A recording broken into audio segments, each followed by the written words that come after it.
Hello, everyone, and welcome to another Roman election forecasting video. In this video, we're going to be predicting the Wisconsin State Assembly. Now, from the outset, this is a difficult prediction for me to do because the Wisconsin Supreme Court ordered that the maps for both the federal and state level must be redrawn for Congress. So that means the 2022 results don't exactly map on to these new districts. So I'm going to have to fill in the gaps here with information about fundraising, information from the primaries, and information about partisanship.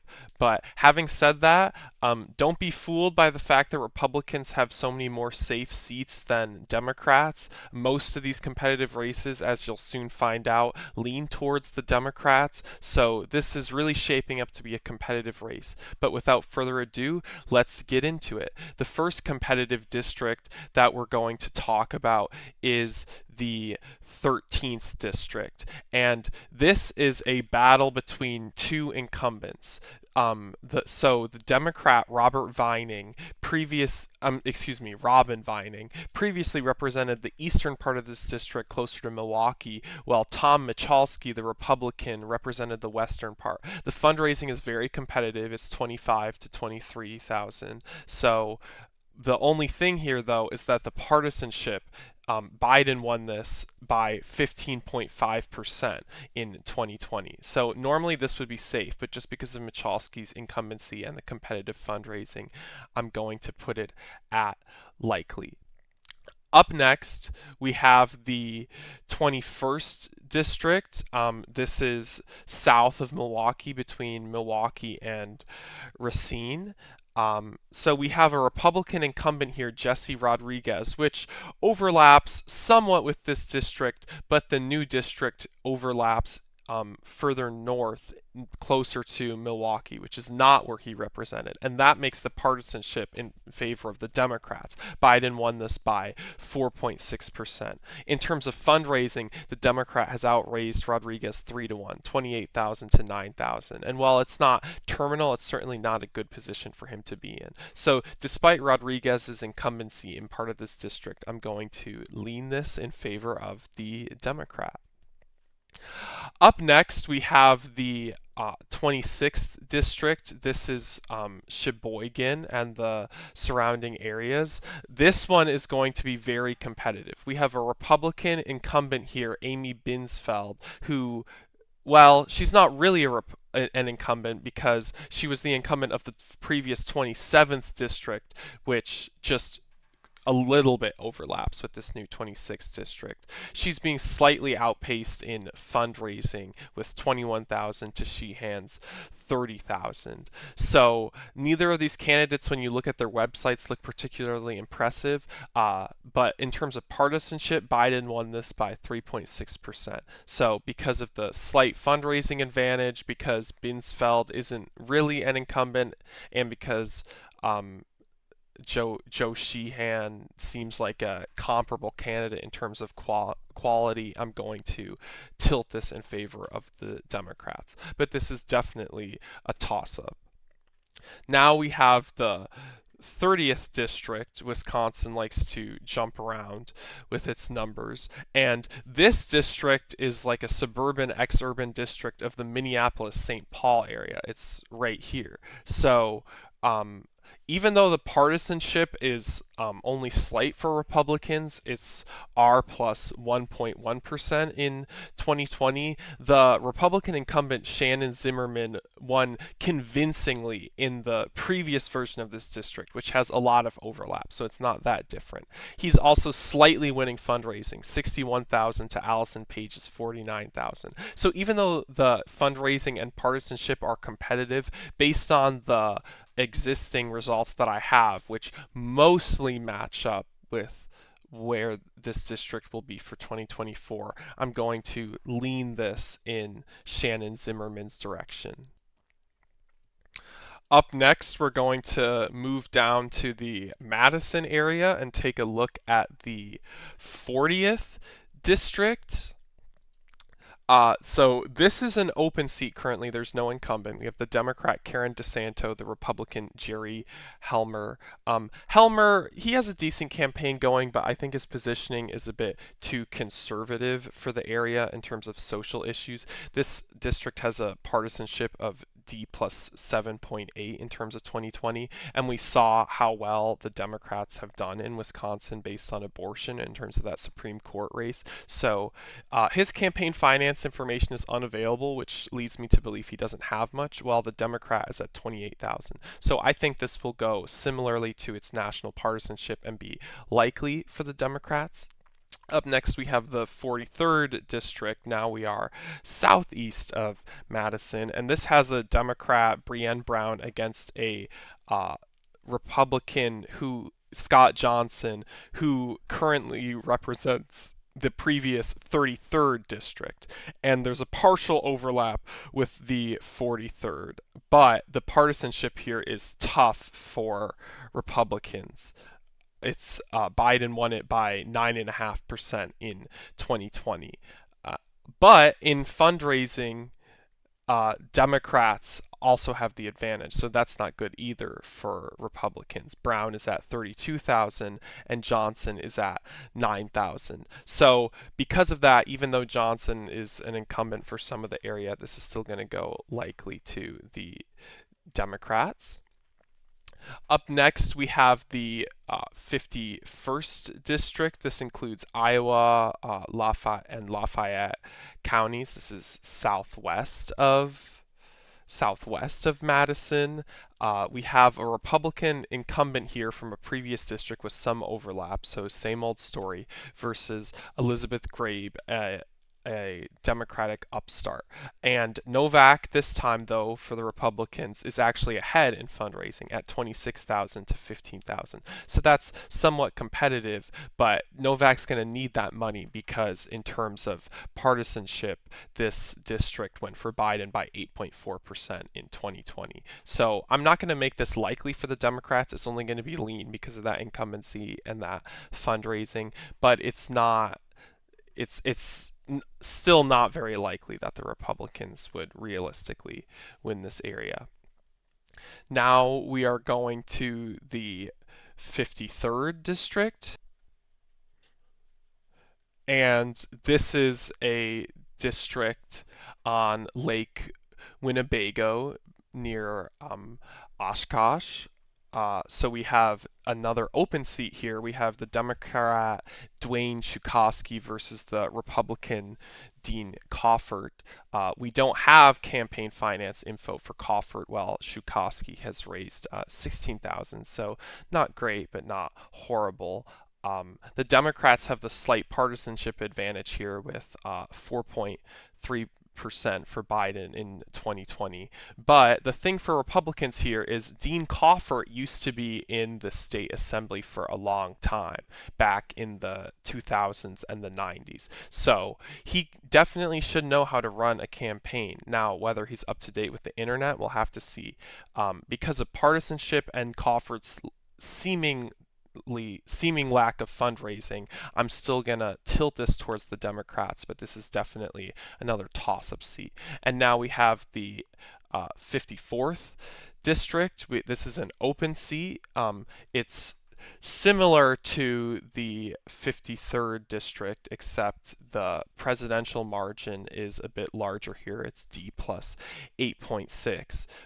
The Democrat Lori Palmieri has raised a bit more money. We're at 37,000, whereas again we have no information from the Republican. And taking a look at his website, it definitely looks like he needs some work. So this should go similar to national partisanship, if not having Trump overperform here, likely Democratic. Now we are going to the 61st district. So we have to jump back over to the Milwaukee area. This is this is just north of Franklin. We have a Republican incumbent, Bob Donovan, versus the Democrat, Luann Byrd. And the Democrats have the slight partisanship advantage here, 1.9% for Biden in 2020.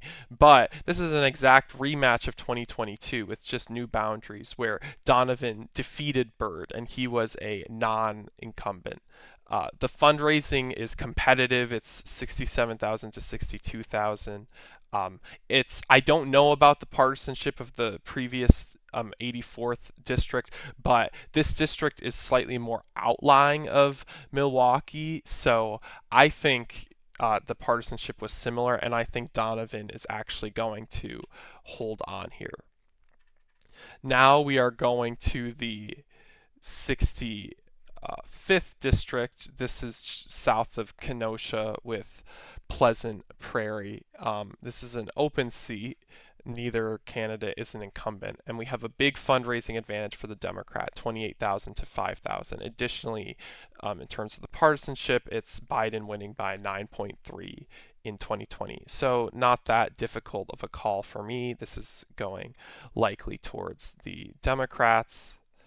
Now we are going to the 71st district, which has Stevens Point and Wisconsin Rapids. And we have a Democratic partisanship advantage here, D plus 7.9% in 2020. And the Democratic candidate here, Vinnie Maurice, he gives these, I'd say, everyman vibes. He's raised 53,000, whereas data is unavailable for the Republicans. So because of all those factors, this is going to be likely for the Democrats. Now we're going to the 82nd district, which means we have to go to Waukesha and bounce back here again. We have the Republican incumbent Scott Allen versus the Democrat Kevin Riley. Trump won this seat by 7.9% in 2020, but it's definitely trending towards the Democrats. Even so, I think the Republican is still definitely favored here. Scott Allen has raised 23,000 to the Democrat Kevin Riley's 1,000, so that's definitely not enough for the Democrats to pick this up even with trends. So this is going to go likely for the Republicans. Now we are going to the 85th district, and this is going closer to north central Wisconsin. This is Wausau, and the Republicans have a very, very slight partisanship advantage here. It went for Trump by 0.5%, and the Republican Patrick Snyder here is an incumbent. Despite that, I think he might be in trouble this time because the Democrat Yi Ling Xiong has outraised him 3-1, even more than that, 101,000 to 31,000. So this is probably the hardest race to call. I could see it going either way. The question is fundraising or incumbency, and with that much spending, with how limited spending seems to be in most of these assembly races, I've got to give it to Xiong here. I think he is going to very narrowly win the seat. Now we are going to the 88th district. This is by Green Bay in Brown County, and we have the Democrat Christy Welch versus the Republican Benjamin Franklin. Trump barely won the seat by 0.7% in 2020, but again, we have a story of fundraising. The Democrat Christy Welch has 62,000 to the Republican Benjamin Franklin. Yes, not the founding father, but this new Benjamin Franklin, although he's only at 7,000, so he doesn't really compare to the founding father, and he's not even an incumbent. So while partisanship keeps this close, I'm still going to tilt this in favor of the Democrats. We have another close district here, the 89th district, with also no incumbent. We have the Democrat Ryan Spaude versus the Republican Patrick Buckley. Spaulding has 27,000, whereas Buckley's campaign finance information is unavailable. But when I did a deeper dive, the Republican Patrick Buckley doesn't even have a website. So just based on that information, I don't think he's running his campaign very well. His campaign finance info isn't available either, and partisanship very slightly favors the Democrats in this district. So for that reason, I'm going to tilt it in favor of the Democrats.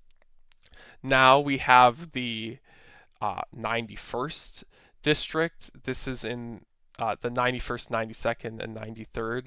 These are all the Eau Claire area.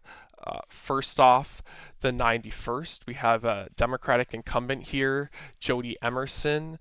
The partisanship here was almost 6 points for Biden in 2020, and Emerson has a massive fundraising advantage, 92,000, and she's up 10-1. So I don't think this is going to be that close.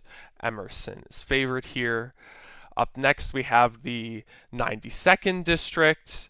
The Democratic primary actually still hasn't been called, but neither of the candidates look particularly impressive, and the Republican incumbent, Clint Moses, has a fundraising advantage. So I'm only going to lean this in favor of the Republicans because Trump won it by 4.8%, but it's borderline likely. And finally, we have the well, not finally, but finally for the Eau Claire area, we have the 93rd district. We have the Democrat Christian Phelps versus the Republican James Rollbecky. I probably butchered that. This is an open seat. The Democrat is at close to 25,000, while the Republican is at 10,000, and with the partisanship having Biden have won by 8.3% in 2020, I don't think this will be particularly close. I would say the Democrat is favored. And now, actually, finally, we have the 94th, 95th, and the 96th district. And this is in the La Crosse area. So first we have the 94th. We have a Democrat incumbent, Steve Doyle, versus the Republican Ryan Hughes. Now, both of these candidates have cleared 100,000, but Doyle is at over 500,000. Even so, the partisanship here was a virtual tie in 2020. So the only thing here that I have to go off of is the fundraising and incumbency, and I'm going to give it to the Democrat Steve Doyle for that reason. Next, we have the 95th district with the actual municipality of La Crosse. This is almost a borderline safe district, honestly. The Democrat incumbent Jill Billings is at 43,000 to the Republican Cedric Schnitzler's 5,000. So Schnitzler is the party leader of Monroe County, one of the counties in this district. So he should at least have some sway. It'll just be likely, but it's still heavily in the Democrats' favor. And finally, we have the 96th district. Now, this is a Republican incumbent who's still running, Lauren Oldenburg, but Biden won it by 10.9%. So this is going to be tough for the Republicans. And what makes it even tougher is that Oldenburg's challenger, Tara Johnson, has outraised her by 3-1. So that's not going to be enough to win this seat. And now, surprisingly here, I have the Democrats actually winning back the Wisconsin State Assembly. This map redraw definitely worked out in their favor. Now, do I think the Democrats are actually going to win this back? It's a complicated question. If I'm looking at it in terms of sentimental analysis, meaning looking at each district and making a judgment call based on first principles and fundamental factors, I'd say yes, based on each of these seats, this is the candidate who I think is the most likely to win in each seat. But if I think about these toss-up districts probabilistically, where I think they're close to a 50-50, it's unlikely that the Democrats would win 6 out of 7. The odds of that are low. All Republicans would have to do to hold this is pick off one of these seats. And in some of them, they are favored in terms of partisanship. So this is effectively a pure toss up. If you look at other forecasters, I would agree with C analysis here. I definitely don't agree with Sabato's crystal ball leaning this. I could see the tilt R, but I think that is ignoring the fundraising information we have and the reality that Wisconsin at the state level seems to be a little bit more Democratic than the federal level. But that's about all the insight I can provide for now. This has been another episode of Roman election forecasting. If you enjoyed, I'd appreciate if you could leave a like and subscribe, and I'll be back with more content.